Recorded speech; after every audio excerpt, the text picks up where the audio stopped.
Al Villegas. I am Chief Operating Officer at 7-1 Sports and Entertainment, and formerly my esports background is I was Executive Director of the League of Legends Players Association.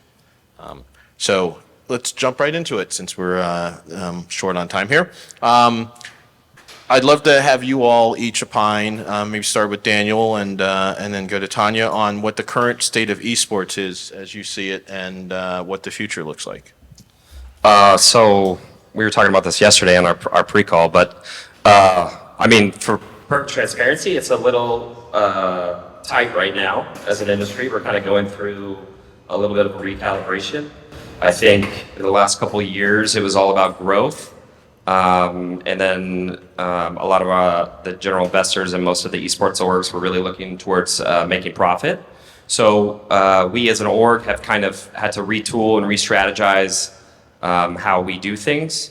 So we've really kind of focused on getting towards profitability and making our investors money. So that means like creating new verticals, which is really important to us. So actually 2 days ago was our 1 year anniversary for our energy drink Juvie that we just launched.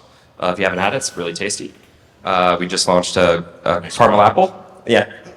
Always be selling. And then we also are working on our own game, so Project X. And we have our apparel line and also High Ground, which is one of our peripheral companies that we own. So it's about creating all these different verticals outside of esports that allow us to continue in the esports space. Great, thanks, Daniel. Tanya? So my end, I'm legal counsel, so I maybe have a different perspective on the growth of esports or kind of like where the business is at the moment. But in my experience, I support Apex Legends and the Madden and FC titles for the esports side. And we've relaunched all of our programs. ALGS Year 4 will start later in the fall, but you know, with what we're doing, we're trying to find more ways to expand esports and give other people opportunities, whether it be through third-party tournaments or grassroots programs, and even just supporting the teams that participate in our programs to make sure that, you know, we want them to compete and we want them to participate because they have a huge draw and they have large platforms. So we want to engage with people and making sure they even. I think it's all about like brand awareness too, because I feel like people understand there, you know, hundreds of millions of people play the games, but they don't necessarily know that there's an esports program that's that correlates with that title. So I think it's also about reach and making sure that people know that it's out there in the first place. That brings up an interesting point. You talked about, you know, there are a lot of people who play the games but don't necessarily know their esports components to it.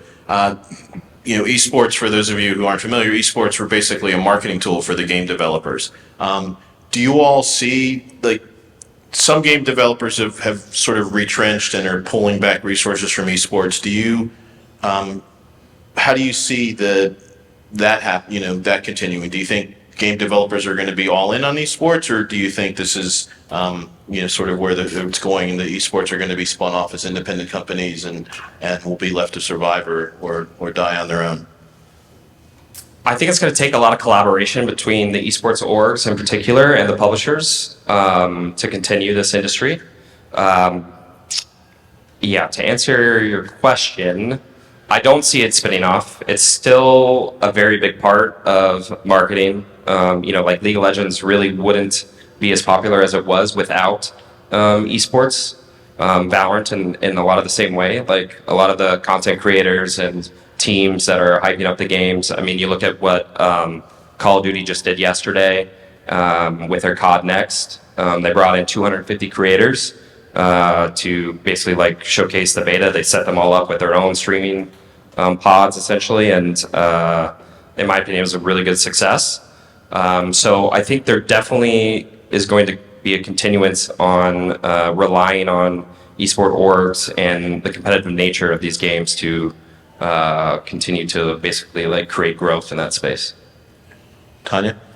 Yeah, I think I think maybe the franchise league model may not be the most appropriate. I think of what we've seen of kind of the ebbs and flows, and I think traditional business people coming in and thinking like, oh, this is how it should be. It should just be like MLB when they should have the Cardinals and Dodgers on. And maybe that's not the model.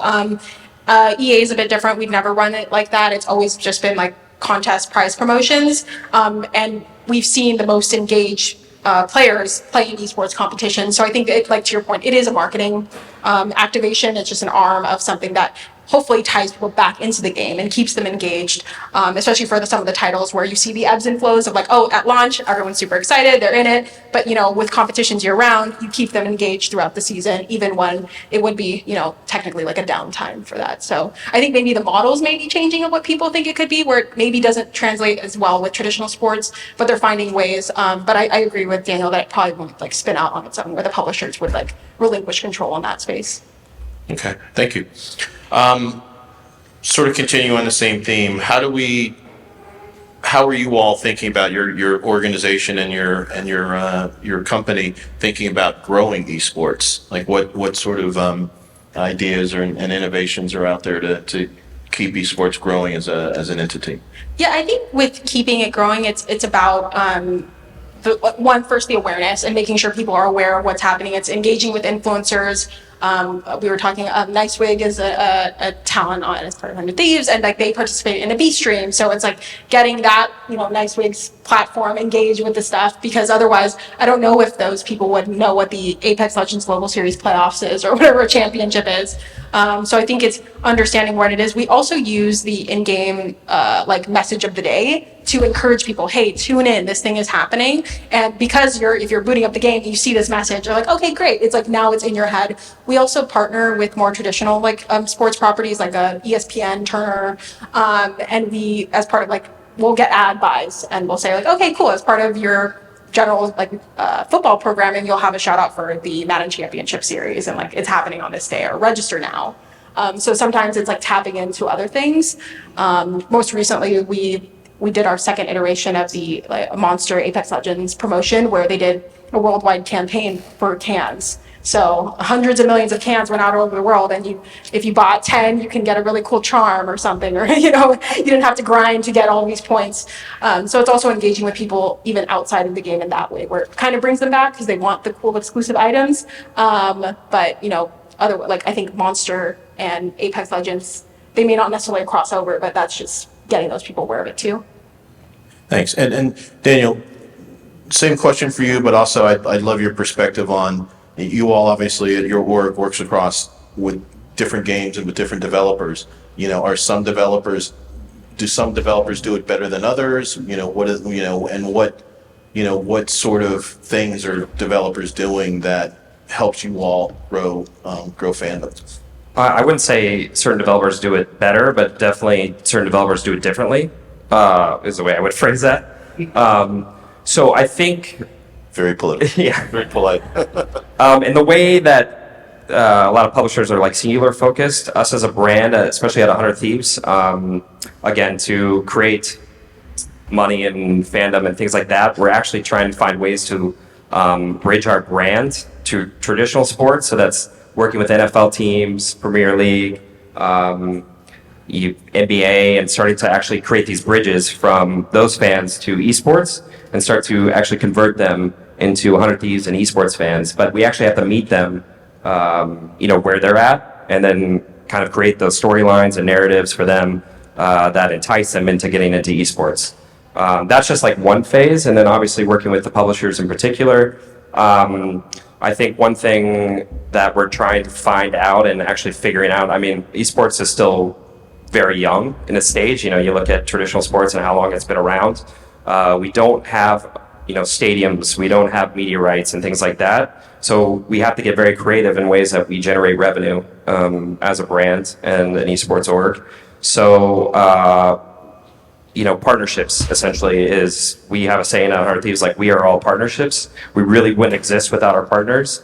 So it's trying to find ways to work with publishers, not impede on their partnerships and sponsors and things like that. And then, essentially finding creative solutions to bring our partners on and allow us to activate and interact with our fans, at the LCS finals or Apex, just in Birmingham, England, where it was, or Call of Duty Champs, which was in Vegas. So we try to find ways to appease the publisher and work, with our obligations that we owe them, especially if we're franchised or not, regardless, and then also make our partners happy. So it's a balancing act, but it's something that I would say we're getting better and better as we, continue to learn within the industry. And just a little bit of a follow-up. How do the players fit into this in this model at the org level? Yeah, so any player that we bring on, we have a little orientation, and we basically say that they should be selling themselves, essentially. Like, think about life after pro sports, just in the way that you would with a traditional player. Help us and our partners with, streaming when you're practicing, coming to fan meets and things like that. So we really strive to create our players not just as a professional esports player, but beyond that, and help them start to create their own brand. Because a lot we've had a couple Call of Duty players just retire recently, Octane in particular, and he's a world champion.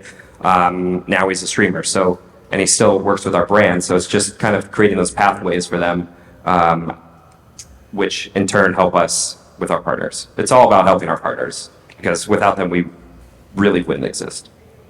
And so, Tanya, at EA, you all don't follow the traditional esports model of leagues. It's more tournament-based competition. Yeah. How does that interact, or how does that difference in model impact the way that you all work with players and helping to grow the brands and grow the Yeah, so I think with that, since we don't have like individually negotiated contracts, there's no union, they just sign up to official rules, they accept them. We do engage with them pretty regularly, and we try to use them in shoulder programming that like lives on Twitch and YouTube, because I feel like people are really interested to know what it's like to be an esports player outside of just like, in the competition themselves. They just want to know what their personalities are like. And a lot of from what I've seen, there's like the esports players, they have such big personalities because they usually are also streamers. Like, they usually can engage with people much better than I think I work with professional athletes. It's a little different. They seem more invested in their community and their fans. So we do try to make it people accessible and like host meet and greets at our live events when they can actually have an opportunity to meet with them, but then also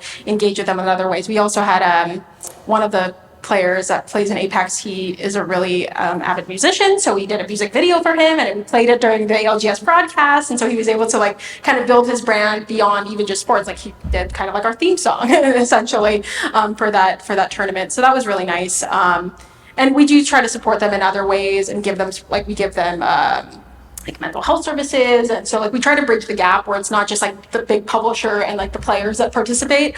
I think there are challenges with how we market them, because they're not individually negotiated contracts, we don't have player agreements, but we do find ways to engage with them and give them opportunities. On the Madden side, we have a lot of former esports players that come on as esports casters in like that post-player life, so it's very similar to traditional sports, and we do try to find ways to like engage with them as even on like the content influencer space.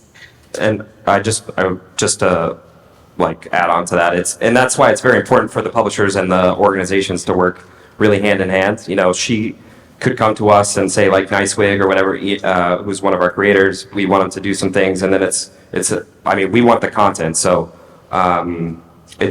we work hand in hand with a lot of these things as far as like trying to push our players to socialize and really start again to create that brand, and by doing that helps our brand awareness too. So it's definitely hand in hand.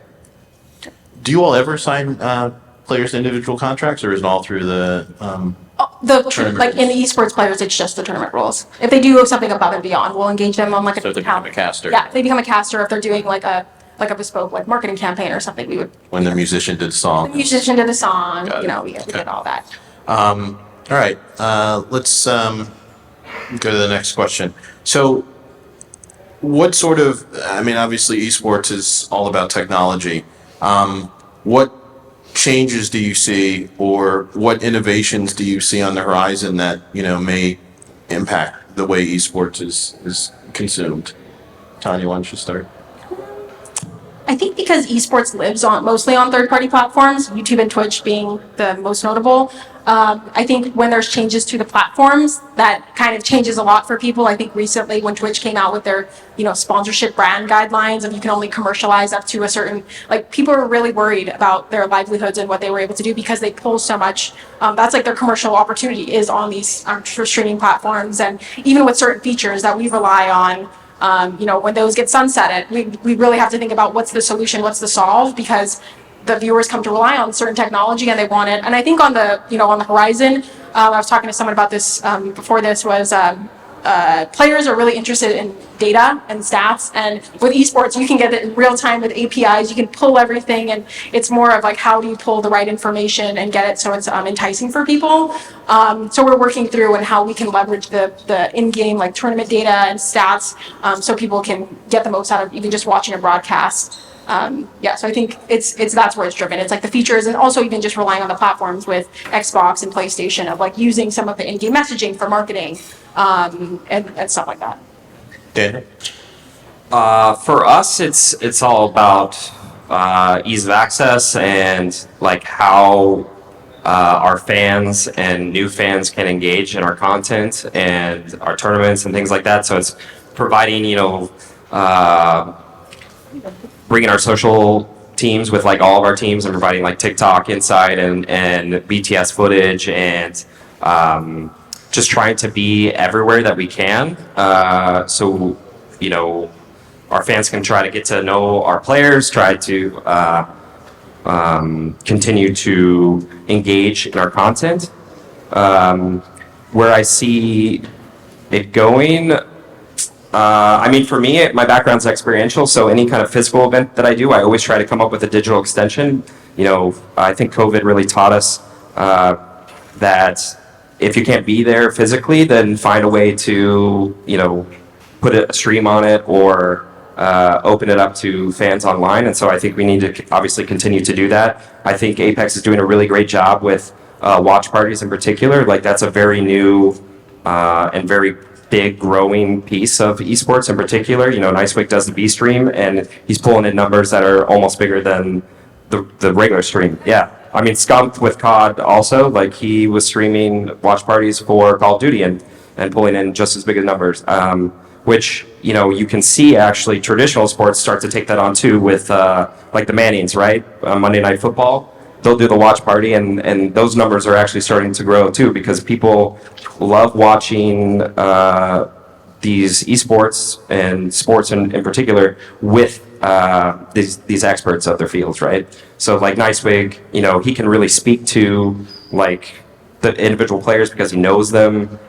He knows how they're going to be reacting to like the certain maps or whether the landing zones and things like that. It's a lot in the ways of like why in my opinion Tony Romo is like such a good broadcaster is because he can literally predict the plays before they're going to happen. So I think it's providing options for fans so they can engage in the content and the tournaments in a very myriad of ways and continue to grow it that way. Great responses. All right, so this is a conference for business students and law students. So, and it's nice this panel. We've got a lawyer and somebody from the business side of the world. Can you all talk about your past, how you got to where you are, and maybe give some advice to the students in the audience about if they want to get into esports? Why don't you get it first, Daniel? Yeah. So my path is super not traditional. I went to Texas Tech. I have a history degree. I have a master's in library and information sciences. It's non-traditional. That is very non-traditional. And then I got into events, so I just started working my way up there and eventually did experiential for Star Wars and Lucasfilm up in San Francisco. And I've always been an esports fan. And actually, one of my friends, Christina, in the audience, she when COVID hit, obviously the event industry as a whole was hit very hard, but she brought me on to Team Liquid there. So honestly, I thank her for being here.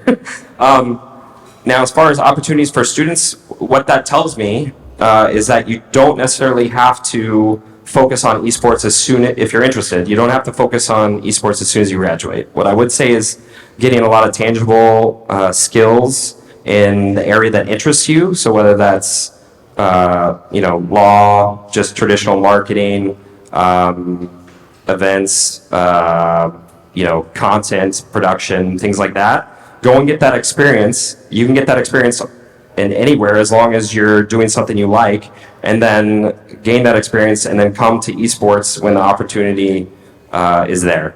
I would say right now it's very tight. We're not in a hiring freeze, but there's just not a lot of positions. Again, as I said, esports as a whole is recalibrating. So there's been, I'm sure if you follow, there's been lots of layoffs at a lot of different orgs and things like that. So it's hard, but that doesn't mean that it's going to always be hard. So what I would say is don't get frustrated and be okay with, following your passions outside of esports, and then come to it when, we're a little more stable. Tanya? Yeah, Daniel hit on basically everything that I would say perfectly. Since I'm a lawyer, I'll speak to kind of more like lawyer, like JD adjacent roles that I think are probably really good for the esports role. In my background, I also am not from esports. I worked at the UFC and World Surf League, so more traditional, non-traditional individual sports. But what I've found in working at EA for the past 4 years is that it's the skills, right? I have sports, live entertainment, production, content, like legal skills, and those translate wherever you go, right? And I think that really is kind of the thing. You don't necessarily have to work at an esports team or a publisher or whatever. If you get the relevant skills, all of that will translate and you'll be in a good spot. It's just focusing on what you're interested in, if anything. Yeah, I think that's great advice. And I mean, I would just add that jobs in sports generally are very difficult to come by. And it's really just about building up your skill set. So when an opportunity presents itself, as well as networking and finding inroads into companies, places you may want to work, and just being ready for when that opportunity presents itself. So, I think that's what I would add to the great comments. And we hire interns. So, we hired a fair amount of summer interns, and there's lots of internship opportunities across all orgs. Pretty regularly. So I would just keep an eye on that. Come to things like this, network, meet people within the industry, and continue to just kind of like put yourself out there and keep those conversations going through. I mean, there's lots of Discord organizations and channels, and then Twitter, X, I guess, is a good resource. Yeah. Thank you. Okay, so we could go on with, I've got a lot of questions and get some great responses here, but I'd like to turn it over to you all. So if anybody has any questions, raise your hand, and Cindy?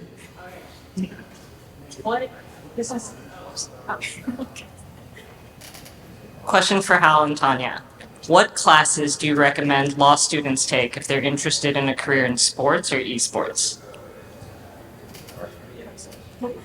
In my background, I took a lot of IP and contract drafting when I was in law school, and I thought it was super helpful. That's what I do now. I'm a transactional commercial attorney. I draft agreements and I work on IP licensing. So those are two things that has carried me throughout my career, esports and just general sports aside. Yeah, I mean, those definitely. I just did this exercise in my class I teach at University of Miami last week, and basically there's like not an area of law that doesn't touch on sports. Everything from private equity, to contracts, to labor law, antitrust law.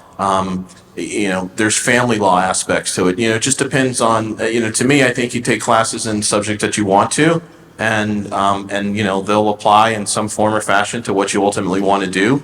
But I think core courses are certainly contract law, but that's a prerequisite. And then for optional classes, antitrust laws I think is really valuable. Labor law, privacy, yes. IP, intellectual property, privacy, definitely. Those are all I think very valuable courses. Anything else?